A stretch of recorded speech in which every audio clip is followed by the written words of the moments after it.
Hit the takedown, ground and pound, that was from the top. Heel hooking, omoplata, leave you in the knot. Pound for pound, been the greatest. Sitting on the top, and I'm laughing at the fools who think they coming for the spot. You ain't got a fucking shot, it's already mine. You can't never fucking stop, you know I stay on the grind. Broken bones and black eyes, they just part of the life.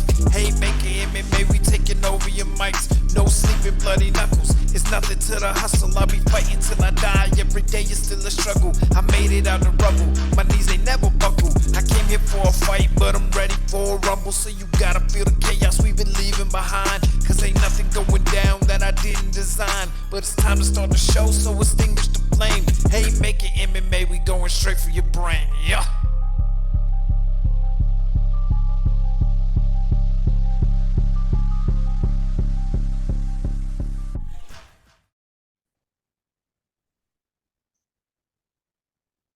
And welcome back to Haymaker MMA.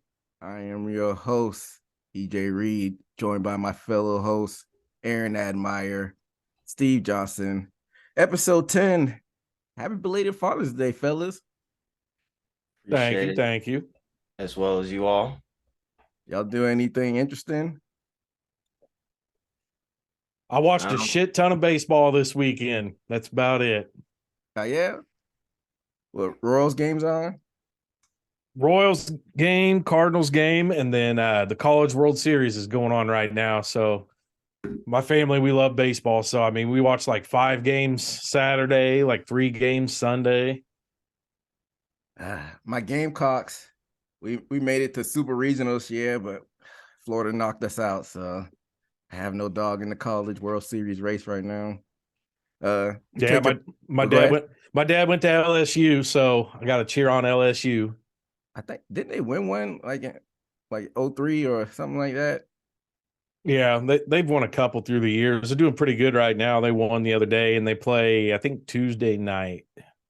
The College World Series is different. I like how they do it. It's a double elimination tournament, and then the final is like the best of 3 or something.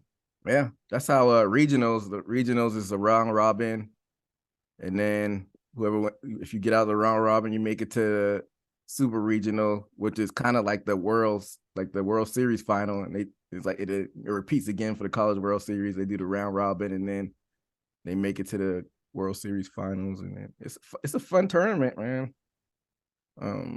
Yeah, you get to take your dad out for Father's Day dinner yesterday or anything like that? He picked Pizza Hut. He wanted pizza, so we ordered Pizza Hut. Hey, nothing wrong with keeping it simple with the Pizza Hut. That's probably like the best fast food Pizza Hut or Domino's. Yeah, I don't know if there's Domino's up where he lives, but there's Pizza Hut for sure. The only other choice is Little Caesars, and I can't mess with that. Hey, Little Caesar used to get me through it back in college with the $5. We were broke. Yeah, but back in the day, it got us through, man. But I don't know, getting older, my body's changed. My body can't handle the Little Caesars. Yeah, it's like the cardboard crust, man. It's very good. No quality. Bueno. You do anything fun, Steve? No, nothing too much. Just lay back and didn't have to worry about nothing for real. Just relax that day. Yeah, you have this type of Father's Day where you're like, just let me get my peace. Exactly. Yeah. Nothing wrong with that either.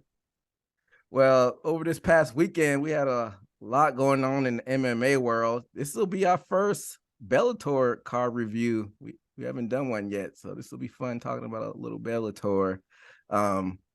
Before we get into the main card, I just wanted to, I'm not going to go over all the prelim and post-lim. They had a post-lim. I haven't really seen that before. Have you ever seen a fight card that had a post-lim? No, but me and you were messaging before the fights, and we were like, when's this going to start? Like, there's no way it happens on time. And that has to be why. I mean, we were sitting there watching that waiting screen forever, and then finally it started, and it was all mixed up and shuffled according to their card. So they had to throw some after. Kind of feel bad for those fighters because the arena really cleared out after the main event. Yeah, they probably didn't do a good job of announcing that, hey, we got fights coming afterwards, because, I mean, you come for the main event, you expect for there to be more fight coming on afterwards. But Well, we get into the main card, the one that was the curtain jerker. Me and Admar were talking a little bit about it. Gokhan Saracham defeating Daniel James, unanimous decision. They had like an even grappling exchange at the beginning of the first round, a lot of clinching. And then Sadi Cham went for the takedown. In the second round, he got the takedown right away.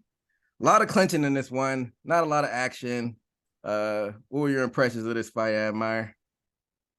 It was pretty one-sided. I mean, the unanimous decision says it all. I mean, it looked like two different level guys to me. It was just like, I don't know if it was a tune-up fight for Gokhan or what, but he completely outclassed him every which way of it. You know, like you said, the opening round, you know, it looked a little more even. The rest of the fight, not so much. You get a chance to check this out, Steve? I didn't get a chance to check out any of the fights except the Yoel Romero fight. I saw that one. Yeah, I know you mentioned also that Daniel James will have a good fight with the Black Beast. You mentioned that, Admire. Yeah, I think that would be a good fight. Stylistically, personality wise, like all the way around, I think that would be a good matchup if one of them gets to switch promotions, you know. And we talked about it, Black Beast, you know, he's kind of hanging in that area where not a lot of places for him to go.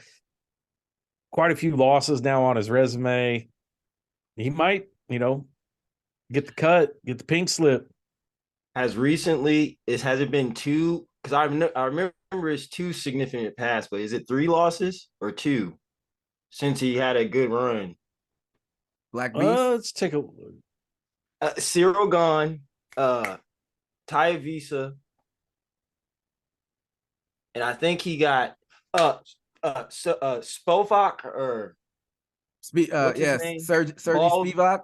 Yeah, I think he got knocked out by him. So you're right. He's got 3 losses. Yeah, let's see. But you know, UFC, they pick and choose on who they want to keep and who they want to cut. So, remember Smiley Sam Alvey? He had like 7 losses in a row. Yeah. And I think he was good. He was a good kid. I think Black Beast is in the good graces of the bosses of UFC. So as long as Derek Lewis. Go ahead. Yeah, he's lost Sergey Spivak. He lost to Sergey Pavlovich, lost to Tai Tuivasa. He beat Chris Dukakis. Yeah. And he lost to Cyril Gane. Yeah, that's what happened. And then he was on a nice little run before that, where he beat Blades, Olenek, Latifi, and Ivanov. I don't know. I just don't know where there is to go. What do you do with Derek Lewis? He's fought everybody at heavyweight, and he's proved that once he reaches that top 3 area, he can't really overcome that. You know, he makes it to the title eliminator, and he always blows it. Yeah, pretty much. I mean, but he's always gonna have sound bites, you know, that goes viral. So I think even if he has another loss, they may keep him on. But after 4 losses in a row, you know, they might have to talk about maybe letting him go. But I mean, he's not no spring chicken too. Derek Lewis is like what, 37? Yeah. Yeah, let's see, 38. 38. So yeah. I mean, but it's heavyweight. You know, you got 40-year-olds that are in the heavyweight division. So anything goes in that division. It's not the hottest division that you have there. So we'll see. But in the next fight, we had 2 UFC alumni on there. Corey Anderson defeat Phil Davis by decision. So the first round in this one, it was a grappling exchange. It was pretty much a stalemate. Anderson got the late takedown, but Davis got back up easily. A lot of grappling in the second round. And then third round, they stood up a little bit. But, you know, neither one of these fighters are the most technical strikers. So it was an okay fight. I mean, what were your impressions of it, Admire? Yeah, this one, I fell asleep at the beginning of it, but I did go back and rewatch the whole thing. They're good fighters, but I didn't see anything out of either one of them that says you should fight Nemkov, and Corey's fought him, I think, twice now. I don't know. I don't know where you go with either one of them, but Phil Davis is one of those guys too. He always makes it near the top and then can't really finish it. He did that a lot in the UFC. He was, light heavyweight Grand Prix quarterfinalist, and he lost. So he's good in Bellator, but I don't know. I'm iffy on both of them. Corey Anderson, I've watched him fight for years. I'm glad he's in Bellator. He does great there. In the UFC, he would be, ranked somewhere between 8 and 13 probably. But Bellator, he's a big dog. Yeah, I mean, go ahead, Steve. Well, speaking on those two, just thinking of those two fighters and their fights in the UFC. Besides, maybe Corey Anderson, the beast, got brought out of him when he fought Johnny Walker.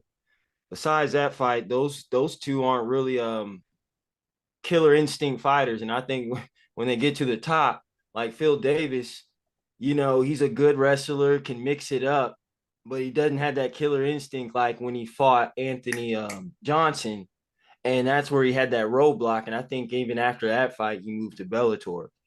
So it seems like when they get to the top 3 or 5, they run into, I think their problem is they run into people that have killer instinct, and they try to point fight, and and like those two are the same, and it's funny how they get a decision when they're both the same type of point wrestling fighter, and not trying to take somebody's head off or submit them, unless the opportunity's there.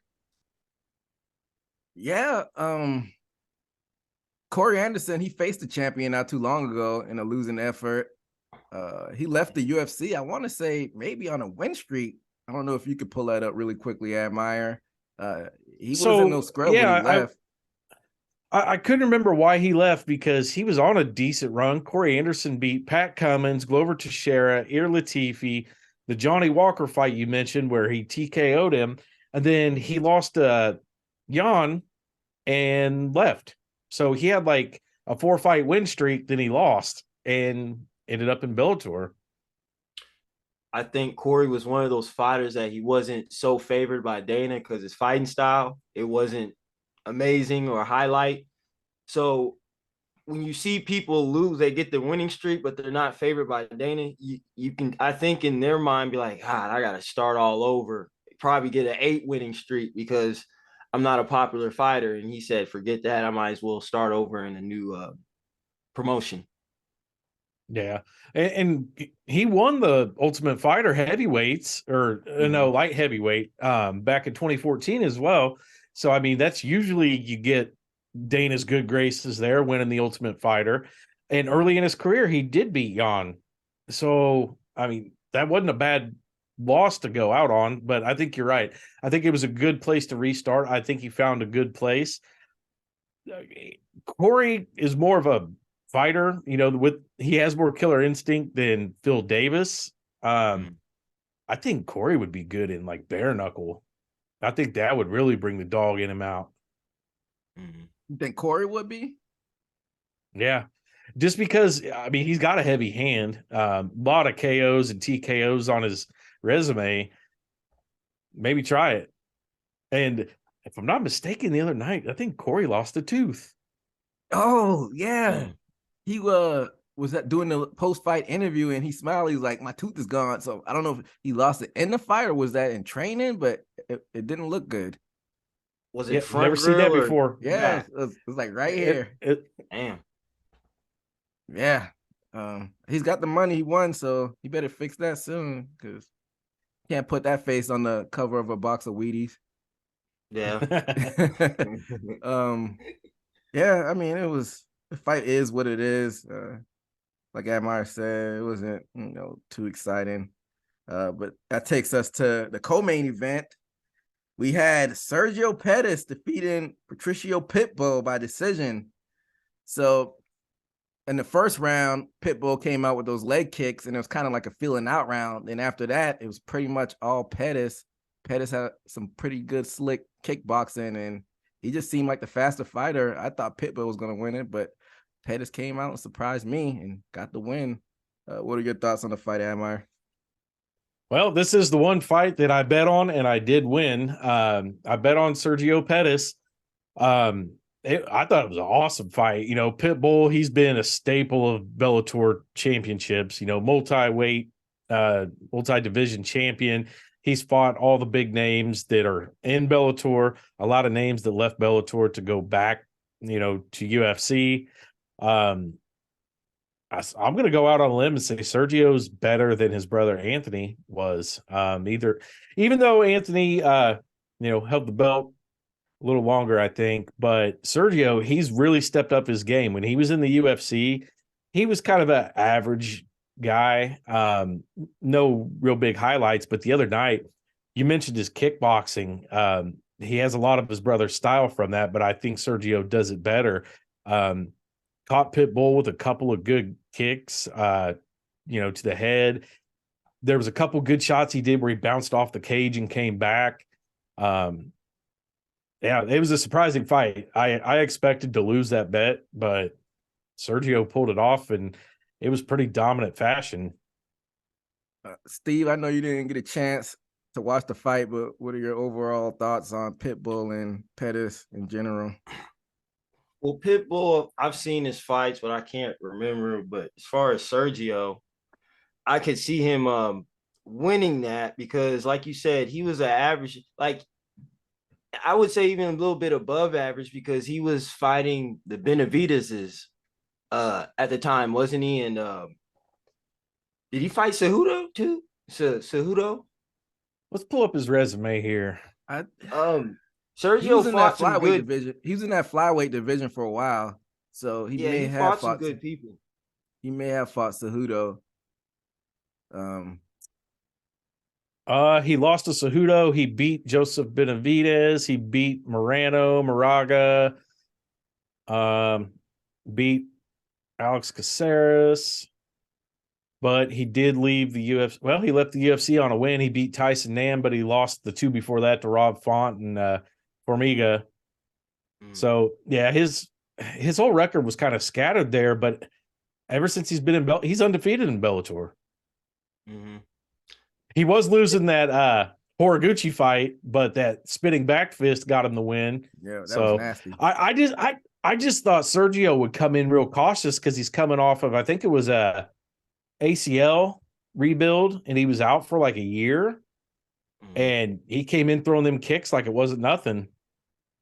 I think he was very new in MMA and UFC, and being a little brother of Anthony Pettis, trying to analyze him. And I think now he's been in Bellator, and it's debatable on the competition level, but I think now he's comfortable in a promotion to where his skills are collected, and you see it all accumulate now on, as y'all sound like he had a nice win with kickboxing, putting it all together and feeling himself instead of going in there and like other fights, looking good. And I think few fights he looked good and keep up with the fighter, but then get caught. So and it surprised me that you told me his record, he hasn't lost. So he's doing a good job. Yeah, kind of like what Admire said. I wasn't really expecting this from Pettis because after he had a few losses in the UFC, I kind of left him for dead, but he went on the Bellator and kind of reinvented himself, went up a division to bantamweight, got the title. He looks like almost completely new fighter. He's more aggressive than what I remember from him being in the UFC. And he beat Pitbull. Like Admire saying, Pitbull is a two-weight division champion and considered one of the best Bellator competitors, and he beat him pretty handily. So I did not expect that.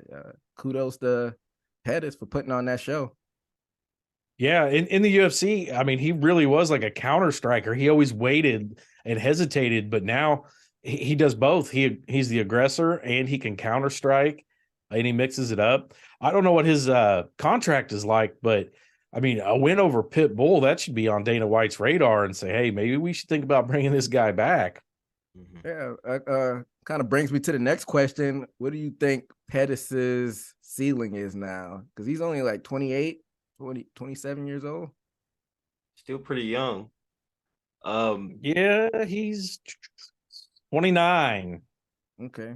And then you also said, Mir, he had a win over Moreno, so that can be a selling point right there. He beat a former champion, or is Moreno? Yeah, Moreno's champion, right now. Yeah, He's beat a current champion right now.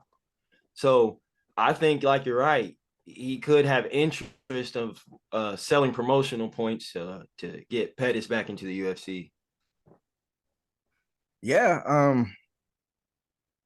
I don't know. But does he just stay in Bellator and rack up the wins and rack up the champion checks, or you think he'll test the waters back in the UFC? What do you see him doing in the next few years? Staying in Bellator or going back to UFC? Well, he's 27, like you said, or 29. 29. I say get a few more confirms, and then like, okay, I'm going to the UFC and try it again. What say you, Admire?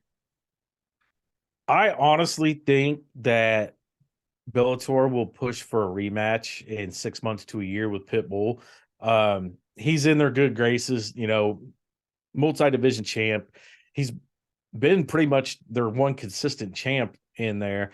He's only got 2 losses in the last 6 years.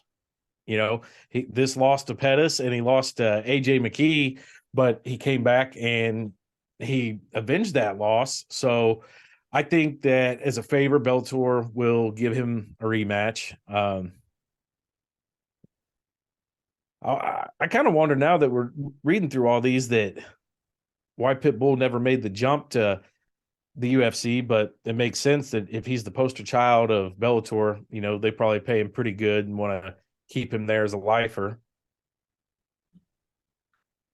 Yeah, I'm surprised Pitbull never, tested the waters and go to the UFC, because for a while there, he looked like he was unbeatable. And his brother's good too. I always get him mixed up, but yeah, Pitbull, it seems like he's the Bellator lifer. I would have liked to see him mix it up with some of those lightweights and featherweights, but I think that ship has sailed. Yeah. Pitbull's 35 years old. I mean, he's, nearing the end of his career, most likely. I mean, you never know. Yeah. We'll see how that division shakes out, that bantamweight division. It seems like a pretty solid division for Bellator. But that takes us to the main event. We got Vadim Nemkov, your light heavyweight champion of Bellator, defeating Yoel Romero decision from the go. Nemkov pretty much put the gas and put the pressure on Romero. Romero was pretty stagnant in the fight, didn't throw a lot, like a lot of the Romero fights in the past. I think it was the 3rd round, maybe 4th round. He was trying to, I guess, lull him to sleep with the taunting and shaking and wobbling, and he threw a couple of strikes in those late rounds, but it was way too late. I think he got blanked on the card. I think it was a 50-45 card. I may be wrong. But what were y'all impressions of this fight? Man, I put money on Romero. I thought that this being his time to shine, he finally, up there fighting for a belt. I thought he would come out with the gas to the floor, and he didn't. It was like, Nemkov had an answer for everything, and no matter what Romero did, he couldn't shake it. But then Romero started doing that weird Anderson Silva shit, just playing around, and he actually had a little success there. He landed some good shots. I think it was probably a slip, but he did knock Nemkov down once. The judges had it 49-46. They gave one of the rounds to Romero. I don't know. I haven't looked at the actual card to see which one. In my mind, it was an easy 50-45. Romero had nothing. Nemkov is a beast. I mean, that guy, he's trained by Fedor, that's his mentor. And Nemkov, from what I could see, has no holes in his game. His stand-up is great. His counter striking is great. On the ground, he's amazing because he's got that Sambo background.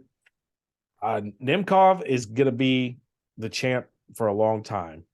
I don't see anybody that's in Bellator that could really give him problems. None of the, the baiters, Corey that we talked about earlier, Phil Davis, a lot of them top light heavies, I don't think have anything for Nemkov. The only person, and I think he was in Bellator before he passed away for a little bit or did a stint, was Anthony Rumble Johnson. I think that's the only person that could have possibly in Bellator hung with Nemkov. Steve, what were your impressions of the fight? Like I said, I would have betted on Yoel and lost that bet. Very disappointed. I think we talked about it in the past podcasts how these fighters can't seem to self-reflect during the fight. I don't know what he thought he was thinking or if he could do anything about it. You see him go to one game plan to one, and you see they weren't working. And he was, like you said, Nemkov had an answer for everything. Like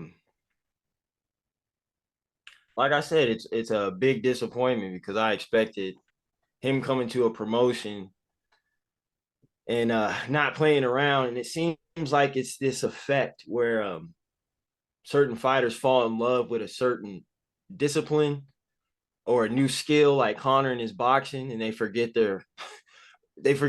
his wrestling. I didn't see too much of Yoel initiating wrestling a lot. Olympic silver medalist, and he didn't try to use any wrestling. That blows my mind.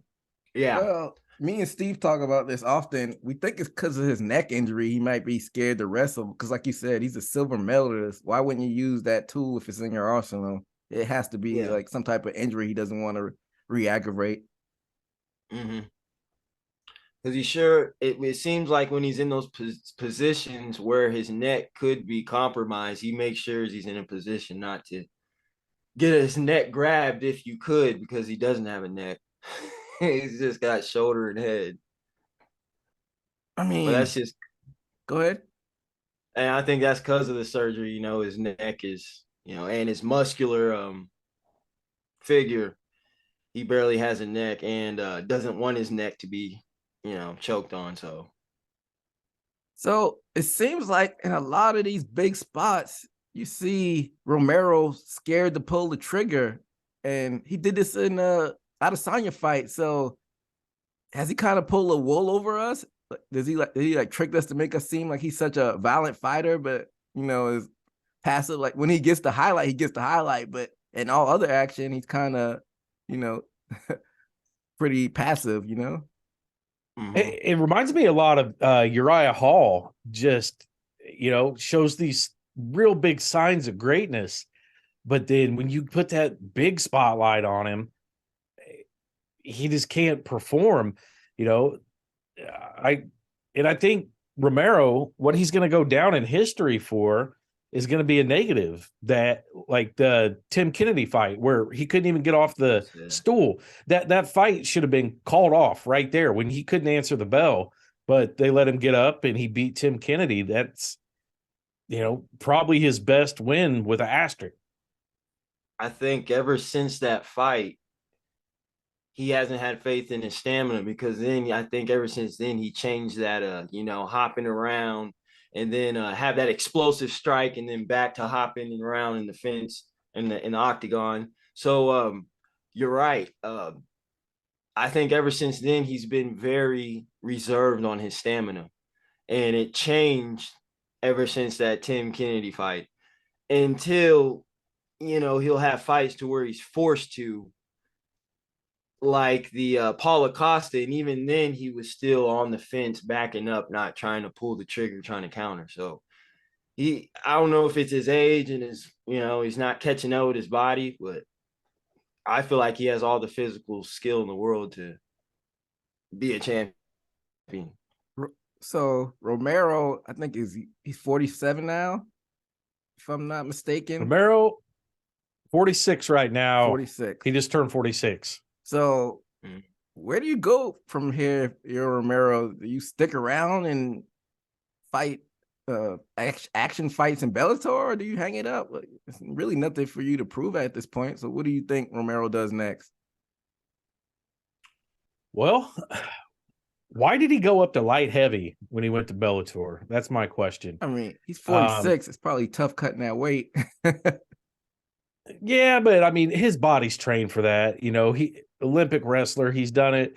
He did it in the UFC. I mean, I would like to see him go down to middleweight in Bellator and mix it up with Gegard Mousasi. And I was also, let me add this, and I think we talked about it before, not specifically Yoel. I think Yoel has one of those bodies to where middleweight, and I think middleweight and light heavy is the biggest stretch between a weight class, right? 20 pounds. Like 15 pounds, right? It's 20 pounds. 20 pounds. Yeah, 20. In light heavy, I think he's big enough for his physique and muscles to stick with these guys. Plus, he can get to that weight. But he's not that tall. And most of these light heavyweights are like 6 foot something.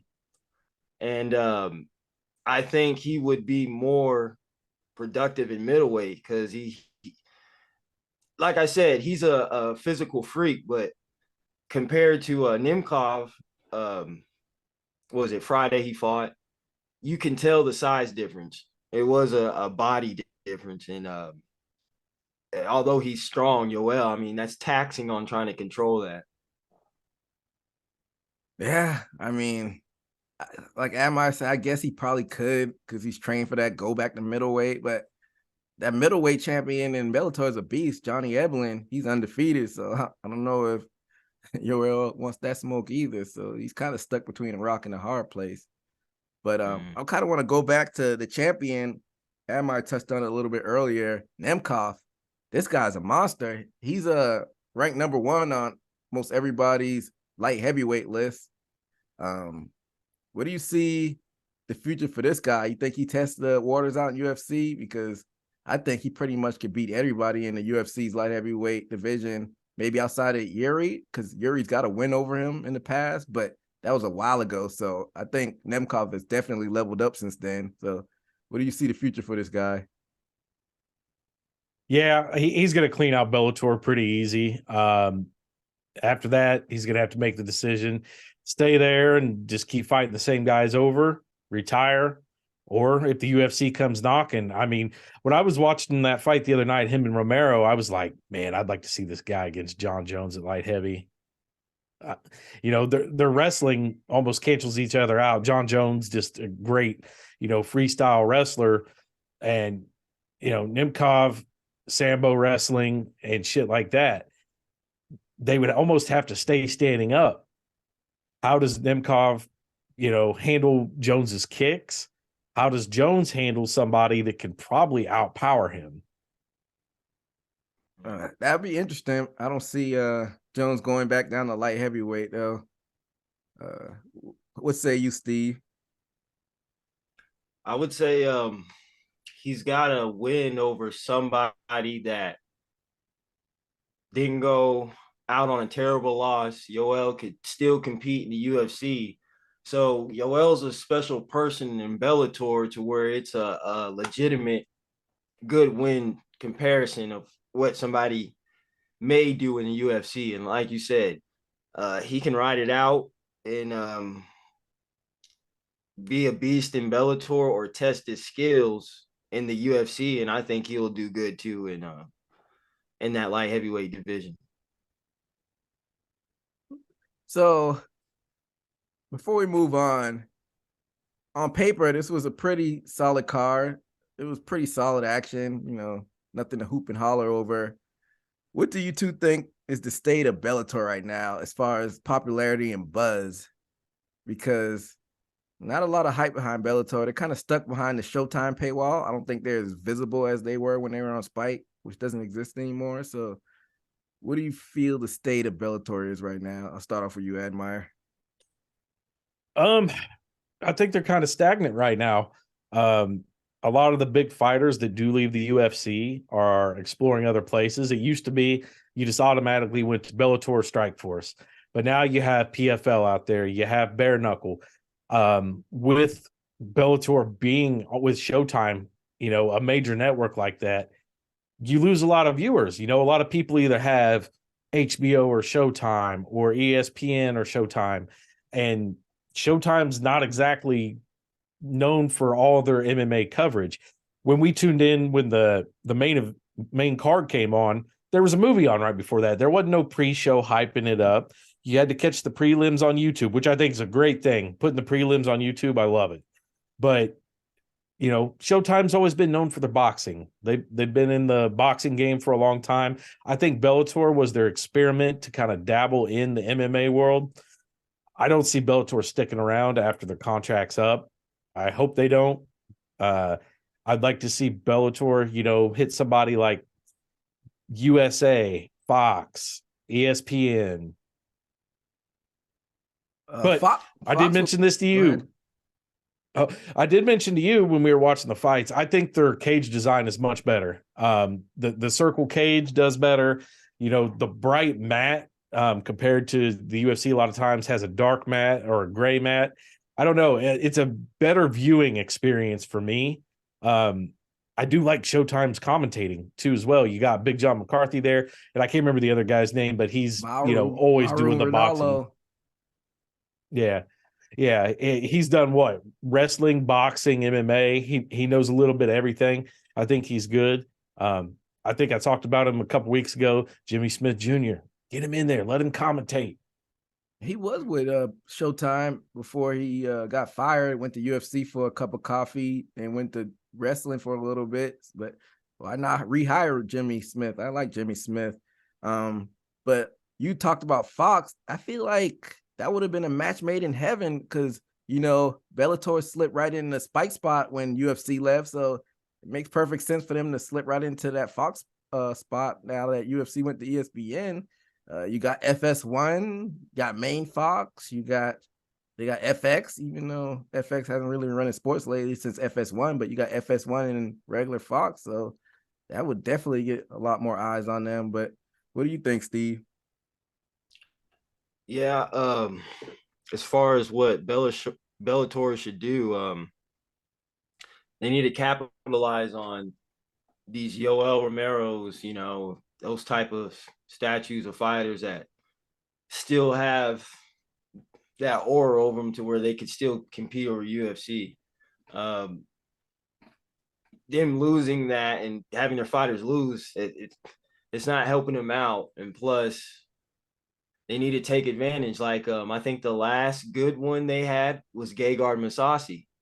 He left the UFC and still fresh and could still beat in the top in the UFC. And I think he's went on to do great things. But I think for a Bellator to pivot over, like you said, a lot of deals with certain channels or networks, but it's gonna have to be multiple fighters coming in like at random 3 or 4, and they're gonna have to take advantage of that, because then you might see fighters want to go over to UFC to start competing with people with skill level based off the comparison who's better, which promotion is better. So I don't think Bellator is there yet because they don't capitalize on Yoel won't do a dominant win, to keep that energy about him, but he lost. So the other dude took his energy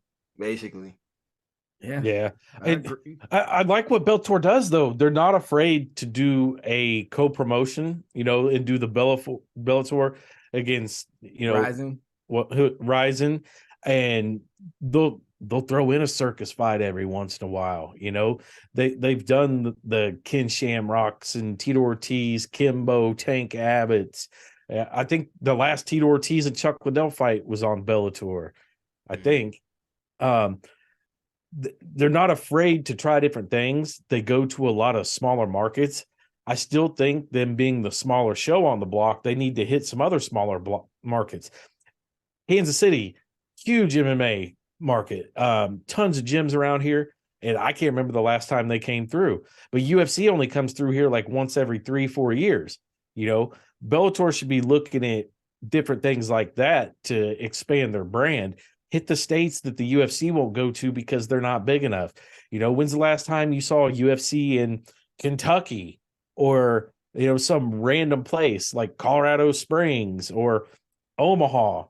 You know, there's a lot of things that they could do different, but, you know, I'm not the promoter.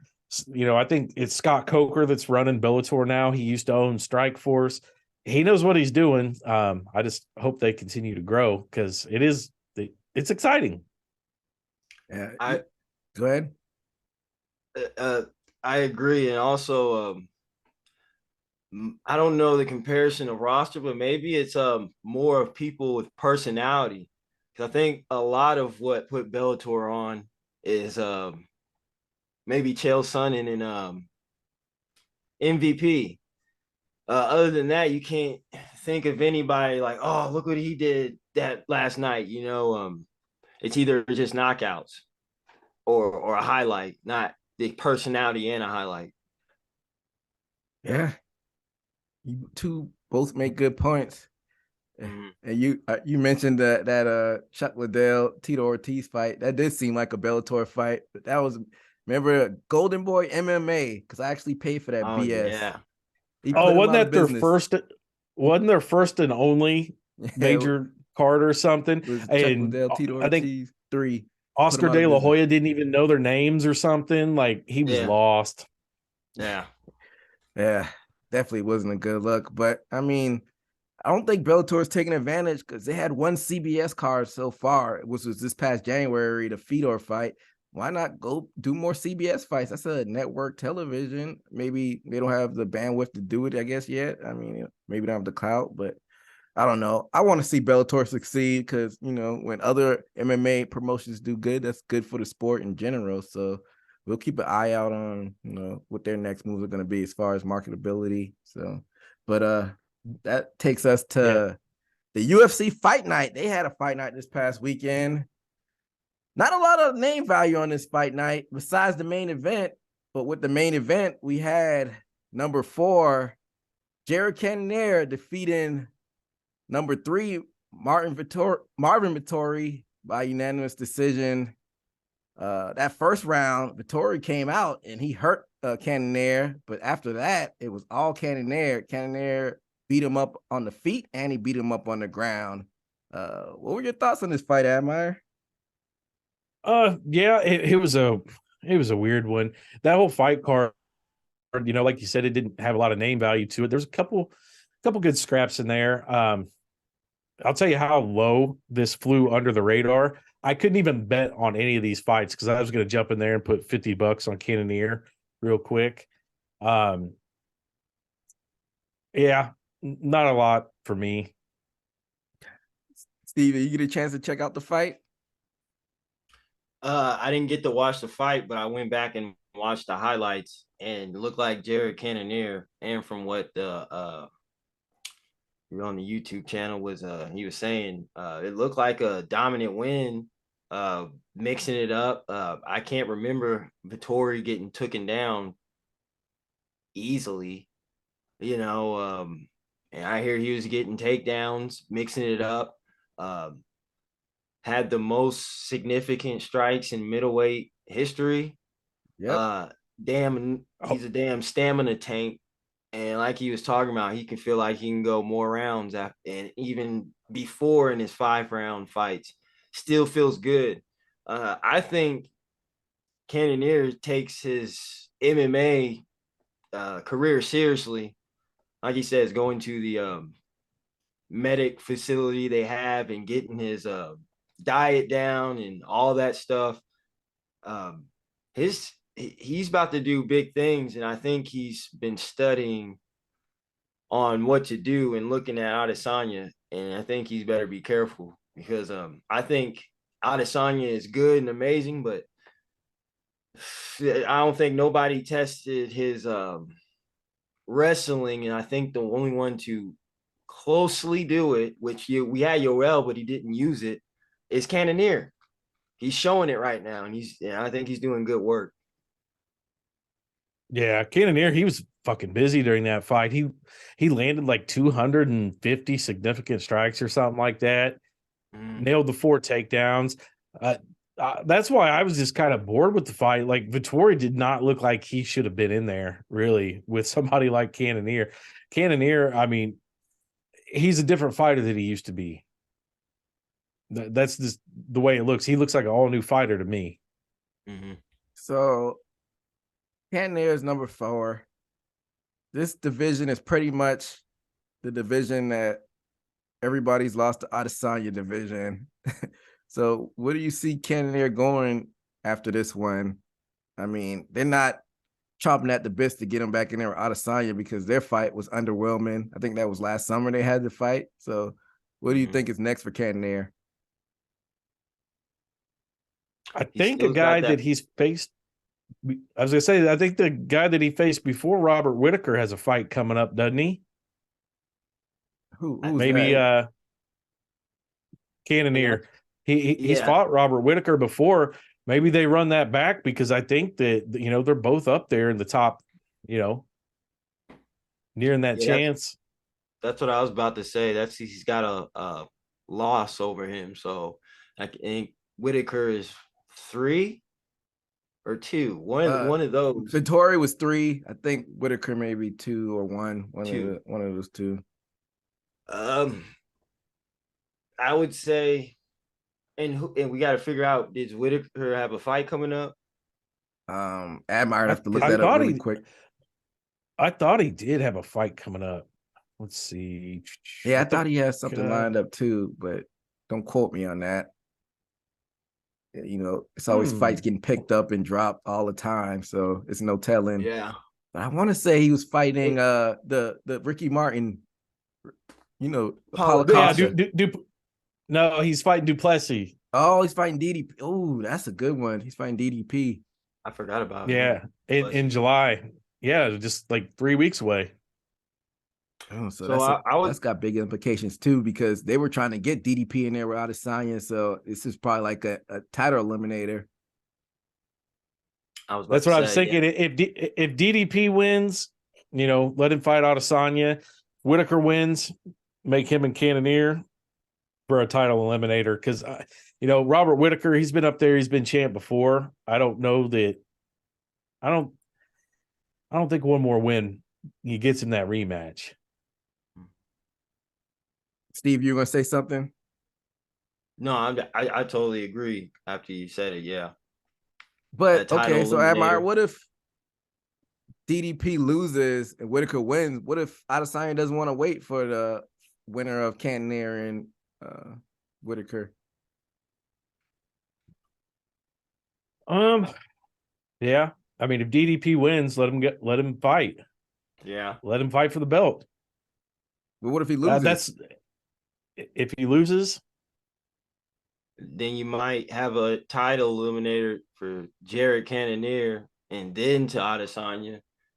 Okay, you know, so what if DDP loses and, like y'all said, the Cannonier and Whittaker fight happens? What if Adesanya said, "I want to fight now. I don't want to wait another year to fight"? Mm-hmm. Then I'll say, well, I mean, he's a champ. He can make the rules. He can fight whoever he wants and kind of just take his pick. But I think since Duplessis fresh meat, he's going to go with that just so he can win or lose. You know, win or lose, he would go with Duplessis. You think? Not with a loss, he won't. No. So I say if Whittaker wins, you might make a case for him to not even have a fight with Cannonier, for him to get that third fight with Adesanya, maybe. Yeah. And then Cannonier can wait, and then boom, he can have his chance. Whichever one of those two are going to happen.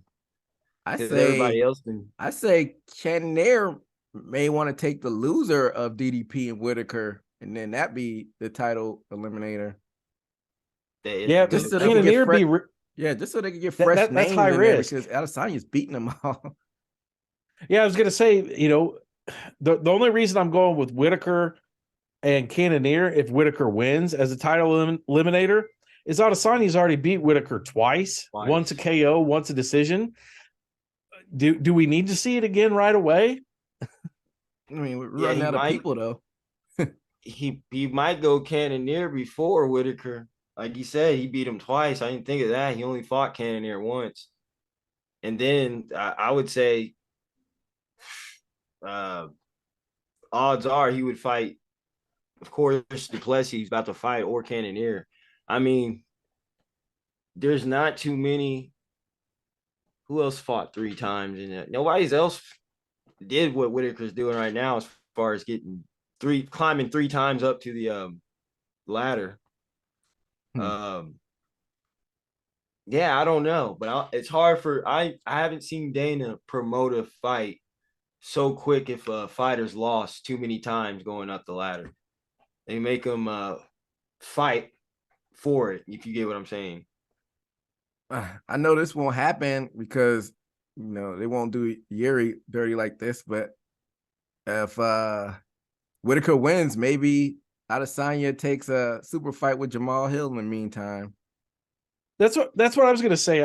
With John Jones not there at light heavy now, because Adesanya said he didn't want to go up and fight Jones. That light heavyweight, it's open for him now. I agree, and their body sizes and all that. It's perfect opportunity. Then that Jan Blachowicz, he had a bigger body frame and he took a risk. This would be perfect timing to do it. Yeah, I mean, we don't know what they're going to have to start. Go ahead, Admire. They're going to have to start lining up something for UFC 300. They always do usually two title fights, and it's 10 events away. Which in UFC time, it depends on how many they pack in. That's anywhere from 6 months to year. They got to start planning that out and looking at the timeline of who's lined up for belt fights. Because right now, I mean, even we just talked about Bellator kind of being stagnant. UFC, a lot of it, all these top people have fought everybody, and everybody's fought for the belt.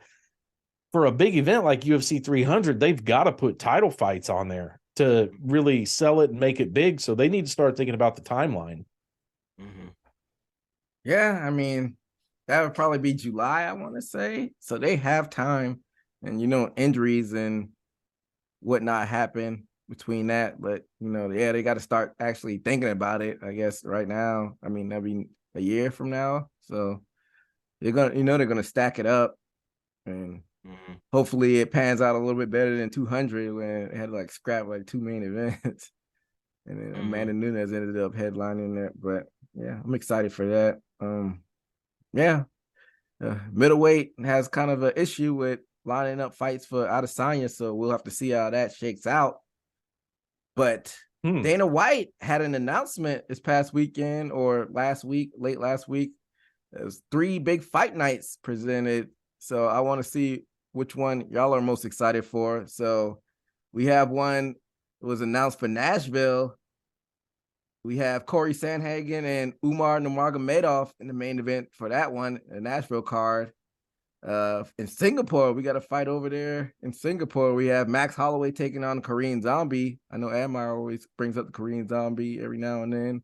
And then in Paris, we have Cyril Gane facing Sergey Spivak in the main event for that one. So these are some pretty solid main events for these fight nights. Which one of those ones are y'all looking forward to the most? I like the Nashville one, man. The Corey Sandhagen card.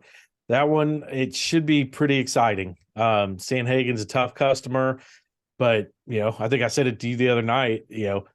If they say this guy's Dagestani, you can't bet against them, man. They are just tough fucking customers.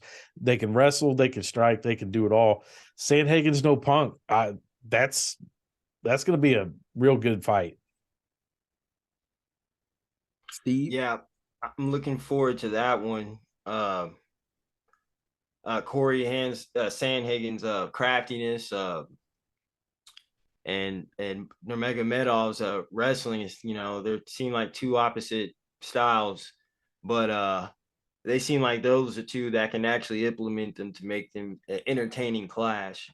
I'm looking forward to that, especially with Sandhagen's knees jumping out of nowhere. Might catch him on a takedown. He's proven he can get back up too, so that's going to be a good fight. But you said Cyril and Spivak, and that's Mhm. going to be a good fight too. It's like foot movement against power, and that based off of how they fight, I can imagine that's going to be somebody's getting knocked out of that fight. So I'm looking forward to that one too. Yeah, Yeah, I think that Korean Zombie Max Holloway, that's the one. I think it's gonna be a slobber knocker. Both of them like to stand that up one and too. bang. So I think we're gonna see a finish in that one.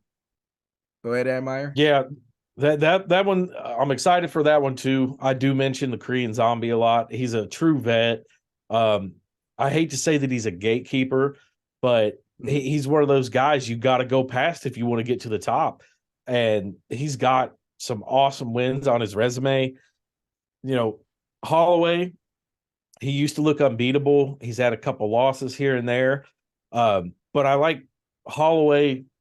He's a showman. I can see him in the middle of the fight just saying, let's throw down. I can't remember who it was. At the end of the fight, there was like 20 seconds left, and he just threw up his hands to the other guy and said, let's just fucking trade. And they just stood there trading punches for the last 20 seconds. Korean Zombie, yeah, I mean, he's a gamer. He would do it too. So that's definitely an exciting fight. You're going to be over there in Korea. Yeah, looking forward to that one. I think it was Ricardo Lamas. Yeah, I think it was. Used to wear the mohawk. Yeah, I remember that fight. I think it's going to be that way because Korean Zombie. I mean, past fights, Yair Rodriguez and Max Holloway doesn't normally. It's going to be a stand-up battle, so you can't go wrong with that. Definitely a lot of fun fights to look forward to in the future. But so before we get into the news about a certain Irishman, there was a PFL event that happened this past weekend. And during the event, after the event, before the event, we had certain two heavyweights that got a face off. And I'm going to share a little video so we can take a little look at that.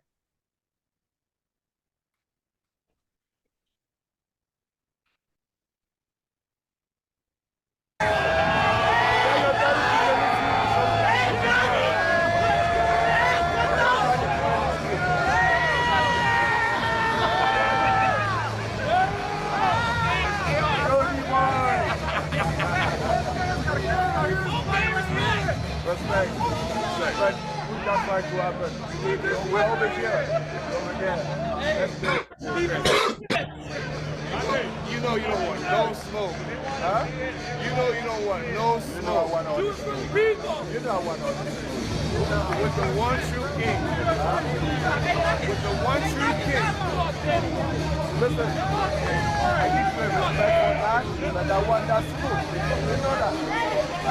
You know that. I've always been king. Huh? I've always been king. Since the day I started this. And I'm gonna die. Anyway. We'll see. So yeah, we got a little snippet of that. John Jones, Francis Ngannou facing off at PFL. What are y'all thoughts of that little clip? I have so many questions. First one, why is John Jones wearing a PFL hat and doing, cutting a promo at a PFL event? The second is, how can he make a giant heavyweight look average sized? I mean, I know John Jones is a big guy, but he made Ngannou look just like a regular man there. Yeah, I don't know. I was trying to size up the body frame myself, and I think I try to compare off past fights because Cyril Gane fought Ngannou, and they're pretty much comparable, pretty much the size. It's just Ngannou was muscular, and Cyril was more, flabby and more, if you get what I'm saying, not as defined muscular. John Jones looks like he's up there in weight, And as far as his attitude, I mean, John Jones is one of those people that you can tell mentally he's not scared and looking at him as a challenge, almost challenging his territory. But I do admit Ngannou also looks big. And he's doing a little bit of marketing teasing, like Amir said. I would say that's what he was doing there. I'll probably get a fight and one more in UFC because I think he has a 2-fight contract. Yeah, like a 2-fight contract with PFL, something like that. No, as far as John Jones. Oh, as far as John Jones, I don't know what his contract looks like, actually. I thought he signed another long term not too long ago and had like a 4 or a 6. I want to say Admire is right. I feel like he has more than 2 fights left on that contract. He's gonna have to like end up retiring or fighting it out, which will probably be definitely the former. John Jones signed an 8-fight deal. Yeah, so he's gonna retire before that's over. Well, we're gonna have to rely on Ngannou finishing his contract and coming back to the UFC. Yeah, I think it's crazy because maybe that's what the terms John Jones wants, and if you want to fight the best, it's almost like Ngannou would have to come back to the UFC. Yeah. So, seeing these guys square up, how do you think this fight would play out if it hypothetically would happen? I'm not doubting John Jones. I can't doubt John Jones. Seeing them face to face in the size being so equal, I think John Jones manhandles him, and Ngannou's only hope is just a lucky punch, because I think Jones, if that fight were to happen, he would pressure him. He would get him on the cage. He would stay in his face, and Ngannou isn't going to have that distance to kind of get cocked back and just ready to throw bombs. It's going to be a bunch of inside dirty boxing that Jones is good at. Jones is going to piece him up with elbows, then take him down and kind of just have his way with him. I don't see any route to winning for Ngannou. Yeah. I can like you said, easily. I can see maybe Ngannou can defend wrestling or grappling when it's in front of him, but I can see John Jones if he ducks under it and gets behind him. I mean, when we've known, well, he's not really been in a position like that a lot, but we know John Jones is just going to get behind him if he gets his back. Trip him up like he did Ciryl Gane. Now, if he's in front of him, I think he can defend John Jones for like 1 or 2 rounds with pure strength. But John Jones is going to get his back, and I don't think he's good as a defender when somebody's on his back like John Jones. So I think complete domination. Yeah. I see it playing out how the Ngannou Stipe first fight played out. I can see it playing out similar to that. But it's a shame, man. We're missing out on maybe the fight of the decade. So our last hope, like Steve said, is maybe Ngannou does those 2 fights and comes back to UFC, but that seems kind of like a pipe dream at this point. But before we get into the news story of the week, Admire, you said there was a story with Fury that was in the news? Yeah. Dana White has sent Tyson Fury a contract to fight the UFC. It ain't gonna happen. It's been this back and forth. Fury, Jones, baddest man on the planet, and Fury, he's a showman. He's gonna talk his shit. He's saying, "I'll fight the two best UFC heavyweights on the same night." This and that. Well, I think what Fury means when he says "I will fight" is box. Fury is not gonna do anything to where he could get taken down and embarrassed like James Toney was. He has no chance when it comes to an MMA fight. The only thing, and it hasn't been mentioned, this is just my guess, is if Fury was to fight in the UFC, it would be a special, rules fight that there could still be kicks, but there cannot be takedowns. Or there can't be takedowns until the second round, kind of like they used to do on the bully beatdown days. It would be, kind of style specific rounds, And if there's anything that involves kicks or taking down, Fury just has no chance. But I mean, we're closer than it was. A contract has been sent. Yeah. I think it might be a tactic by Dana to call Fury's bluff, because I don't see Fury signing that.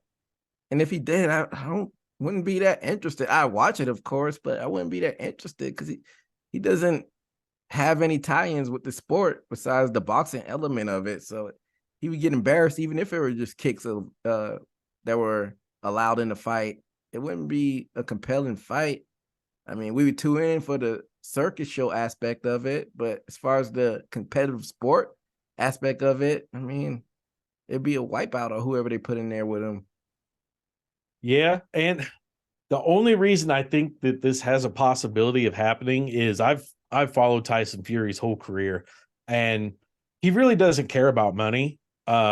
He's got more money than God, but he usually donates his fight purse, or he doesn't go buy extravagant things and just throw his money around like a lot of fighters do, especially the fighters that would if they had his type of money. So this contract isn't about money to him. He claims to be the baddest man on the planet. I think he's dumb enough to try it. What do you think, Steve? What's the worst that could happen? He went and lost in a sport that he doesn't play. True. But he always has that puncher's chance. What's the worst that could happen? I mean, his legacy, quote unquote, could get embarrassed. I mean, we would, like, real fans wouldn't, hold that against them, but some people have egos and maybe his pride would get hurt. Yeah, like I said, I see your point of view, but also, any certain amount of kicks. I mean, even leg kicks. Imagine him getting leg kicked, and we know what leg kicks can do. If you get hit in the meat of it, we're gonna see Tyson Fury hopping around, or if you get hit in the gut or the liver too good, with a kick, he's gonna. I think that's too much, and he can imagine himself looking like that outside his sport. He wouldn't want to risk that. Even I can't see him even get the lowest thing you would want to get kicked. I would say is your legs, right? Mm-hmm. And I don't even think he would want that. Well, I mean, go ahead. What would happen though if Tyson Fury says, "I'll sign the contract 9 months," and then what if he worked on his own kicks and kick defense for 9 months straight? He's already got some of the best boxing in the world.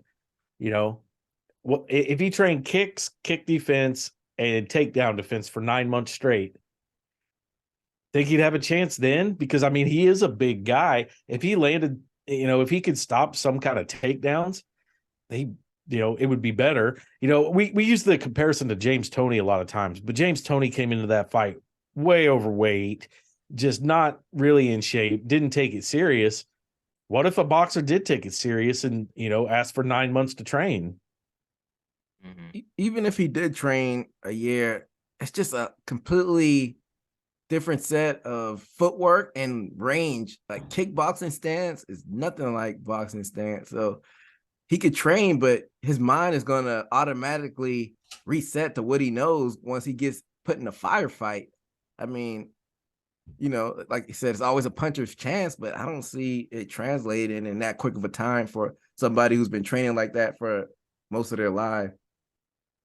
Well, and you got to remember, Fury's fighting with what, 12, 16-ounce gloves? Imagine those hands in a 4-ounce glove. Them little Paul jabs that he throws out there are going to be a lot heavier with 4-ounce gloves. True. And I think that's the only thing they're probably going to entertain as far as MMA is the glove. I don't even think they're going to do anything MMA except boxing. They might just do, if anything, MMA gloves. I really can't see Tyson Fury putting himself in anything of the grappling aspect, the wrestling aspect, the leg kicks, none of that. I can't see it. And Admire, did they have any details about the contract? I can't see Tyson Fury coming over to UFC to fight for $2 million when he's making 30 million, 40 million a purse, being his own boss in boxing. I haven't seen any of the contract details. I'm sure it was something that, no UFC fighter's ever seen before. I would have to think it would be a minimum of 20 million to entertain it. But, I can show you videos of Fury saying he don't care about money. So if that's true, come on over. That's what UFC was invented for, in MMA. What's the best, discipline? Let's, it kind of brings back the old tradition of the early days. He could wait on that Deontay Wilder and Ngannou, I guess. Like you said last week, I think that fight. See what's gonna happen there, and then if Ngannou wins that, he'll entertain. I mean, you get what I'm saying? So we would have to see. Yeah. I mean, if they get the deal done, I'd be surprised, but I definitely watch. So we will keep our eyes out on how that plays out. But that takes us to the story of the week. So the notorious one, Conor McGregor. The last time we talked about this guy, he was at a Miami Heat game giving a concussion to a mascot. Turns out he had a little bit of other business going on at that game as well. TMZ reported that he was hanging out with a woman roughly at midnight on Saturday, June 10th. Allegedly, let's put an emphasis on allegedly, she alleged that McGregor and security forced her into a bathroom in which McGregor then shoved her into a stall, forced his tongue down her throat, and assaulted her and forced her to give him fellatio in the restroom as well. And then after that story came out, the actual footage of the incident shows him just grabbing her by the hand, going to the bathroom, and security surrounding the doors. No footage after that. I don't know even where to start from this story. What do y'all think about this whole hoopla? Well, you're missing one key part. There's been another video released of her hanging out with him after the incident happened. The video showed them going into the bathroom. There's another video of them hanging out together a half hour later after this supposedly happened.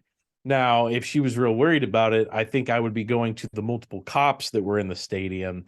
Her original story was security forced her into the bathroom where he was waiting in a stall. And then that first video you said came out and she changed her story. There's just a lot of holes in this story. It's all alleged. He said, she said, but I will say 3 days after it happened, she already said she did want to press charges and she'd like to settle out of court. You make your own conclusions from that and wait on the facts, but the guy, he can't stay out of the headlines. And whether he did anything wrong here or not, it's still not a good look. He's not married, but he does have kids with a longtime girlfriend that has supported him. There's been a lot of accusations through his career about, heavy alcohol use, cocaine use, and things of the like. I think he's past the point of correcting himself, kind of like Jones did. It's going to be a lot of McGregor headlines for years to come. Steve? Like they say, just because you can do it doesn't mean you can, or just because you can do it doesn't mean you should. Yeah, you got to give the benefit of the doubt. And plus, reason why I think she probably told the truth, because I was like, dang, I first heard the story. I'm like, well, based on how prestige the organization it was, they said his security and the NBA's security blocked the door. So I bet you she was pressed very hard and showed video and just for her to tell the truth or make her decision if she wants to tell the truth or not. Because that would be a huge scandal if the NBA got involved with that. So I think she got pressed very hard to maybe tell the truth. But like I said, just because Conor thinks he can do it, because how bold he is, I mean, he's either going through that, like Admire says, or my other thoughts is I think maybe his wife and him have an open relationship. Like I said, that's their business. But like I said, it doesn't mean you should do it, because you as a popular celebrity, people live their lives trying to make money off of a Hollywood star. And Conor was about to be made a example of that. Luckily, the circumstances saved his ass, I think. Man, it's so much to unpack from this. Because I don't want to victim shame anybody, but because how she may have been hanging out with him afterwards. They said a lot of time people that have been a victim of sexual assault, they're kind of in shock, so you don't know what their reaction going to be afterwards. But True. her changing her story up, that's also damning evidence. That's the thing I'm more worried about. She changed her story up because she didn't get forced in there. And you know what they say, the truth is kind of somewhat in the middle. The truth is always in the middle. So who knows what could have happened? She could have went in there. I mean, he may have been the initiator and she may have not have said no. She may have been uncomfortable and not vocalized it. So who knows what happened? So I gotta wait for more facts to come out before I jump to the conclusion either way, because you want to blame somebody if they did get assaulted, but you'd also want to accuse a man of rape and jeopardize his livelihood as well. So I gotta wait for it to play out some more. Right. Yeah. I mean, say, this is alleged. Let's say Conor McGregor is into just taking what he wants from a woman. Let's say that's his thing.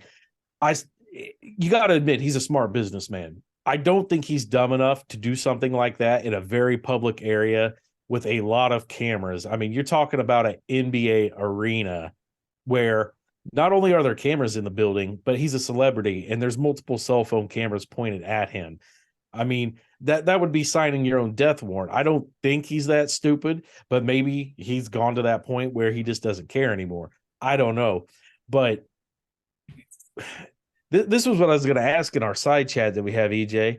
We live in this times of believe all women, and we also have innocent and proven guilty.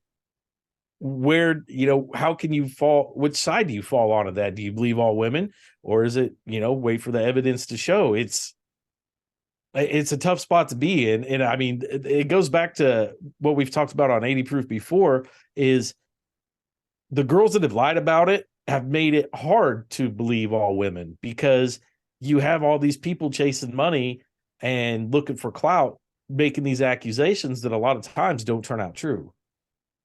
Mm-hmm. Yeah. I have Go ahead, Steve. And I agree.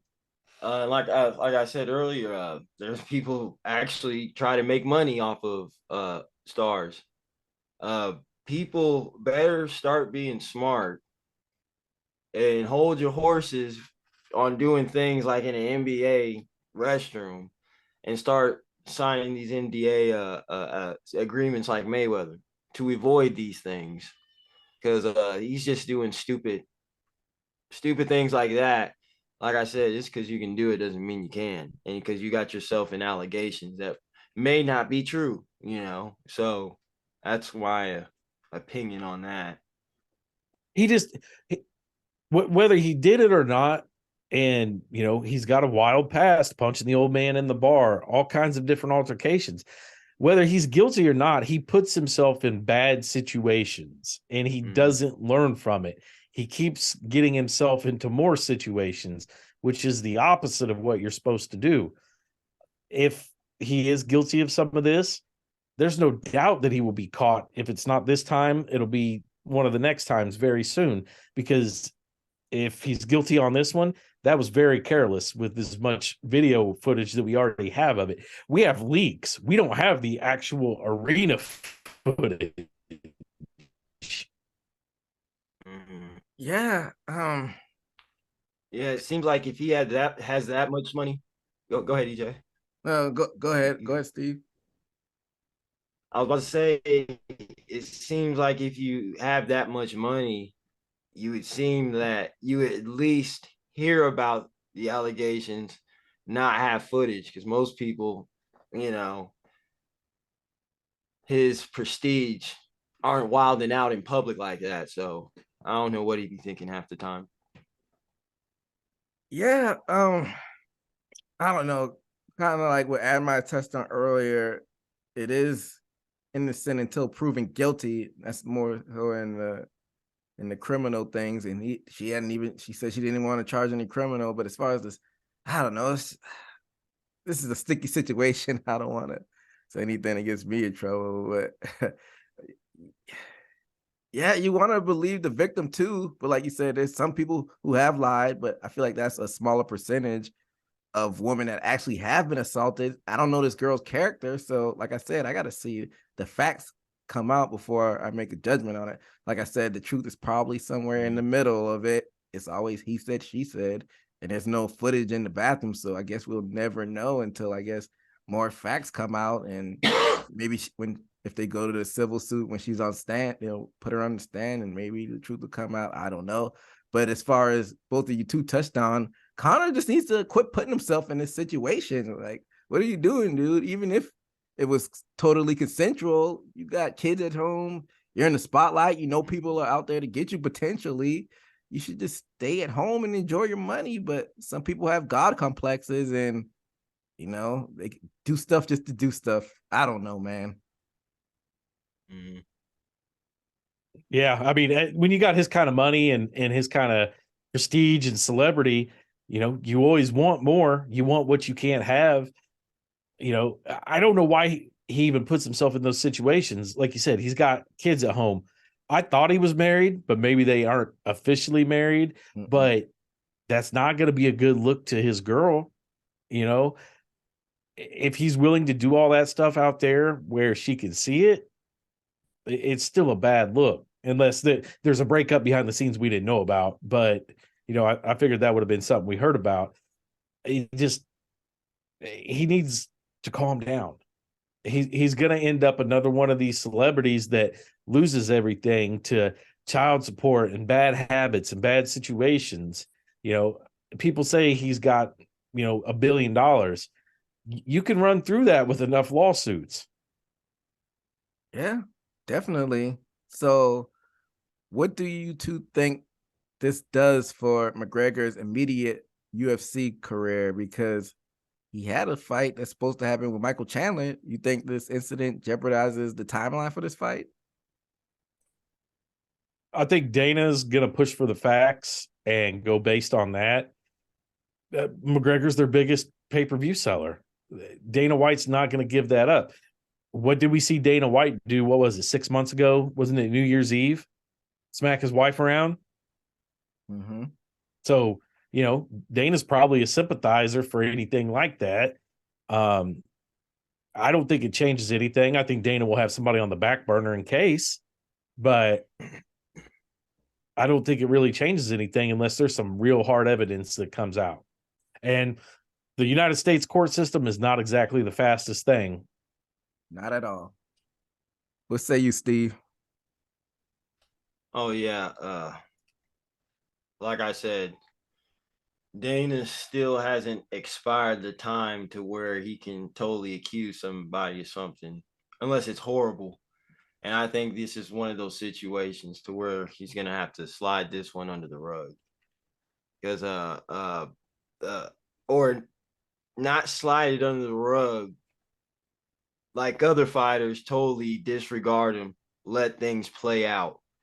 I think he has a great relationship with Conor, and I think if everything plays out and like she said, she didn't press charges and they let it go, I think this just goes under the rug, and perhaps the girl will be shunned upon because there's no legal charges. And we won't even be talking about this next year. But as far as if he's dead, that's when he's gonna have to take these allegations seriously. Yeah, well, for both parties' sake, let's hope the truth gets out as soon as possible so they can resolve this as soon as possible. But we will see how this plays out in the upcoming weeks. Hopefully, it's not too much of a circus. You two have anything before we wrap today's episode up? I think that's all I got. Just one thing that made in my mind, I thought it was funny. Mark Coleman trying to come back, and the MMA community was making fun of it. They say whoever sanctions this should go to jail. He was having sparring footage with footwork, and it's like he tripped on his. I guess he had hip surgery. I guess he tripped on his hip, and just try to fix his foot, feeding. It looked horrible. If you ever get a chance to look at it, it's hilarious. I saw it. It was bad. Mark Coleman's got to be 60 at Meyer. I don't know how old this guy is nowadays, but it's sad. Yeah, I mean he was fighting in the early UFC days. Yeah, it's sad if he's really trying to come back, because that shows you the state that these fighters are in once they retire. They don't have any health insurance, and they got to keep fighting to make a quick buck. And it's a sad case, because no state should sanction this fight if they're a credible state, because he could die. He could literally die in the cage or in the ring or whatever he's trying to do. 58 years old, and his last fight was UFC 109 in 2010. I lost to Randy Couture. Sad. Yeah. I don't know. Who's he trying to fight? Did they say that, Steve? I don't know, but whoever does fight him, it'll be free. I don't want him to fight. He had they mentioned it, heart surgeries, hip surgery. He's all tore up. He better not do it. I didn't even realize he fought that soon. I thought he didn't fight since like the mid 2000s. Meyer just told me something new. Yeah, he was in the UFC there in the light heavyweight. He lost to Shogun, beat Stephen Bonner, lost to Randy Couture before that. I mean, it was a long time. He lost to Fedor in Pride 32 in 06 before he went back to the UFC. Nobody should sanction Mark Coleman fighting in the year of our Lord 2023. We don't want to see a death happen in the cage. Yeah. But all jokes aside, maybe Chuck Liddell and that, maybe. But now, hell no. No Chuck Liddell either. Once he got his, the proverbial glass crack, he was never the same after that.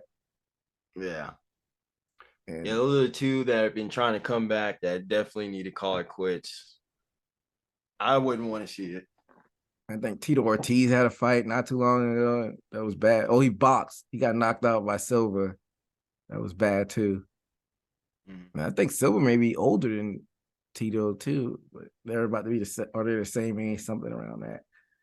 Yeah, I don't want to see any circus fights, but I didn't mind seeing Tyson fight him and Roy Jones. That was pretty entertaining. Everybody always gonna have that allure of Mike Tyson in their mind, but Mike Tyson didn't look bad in there.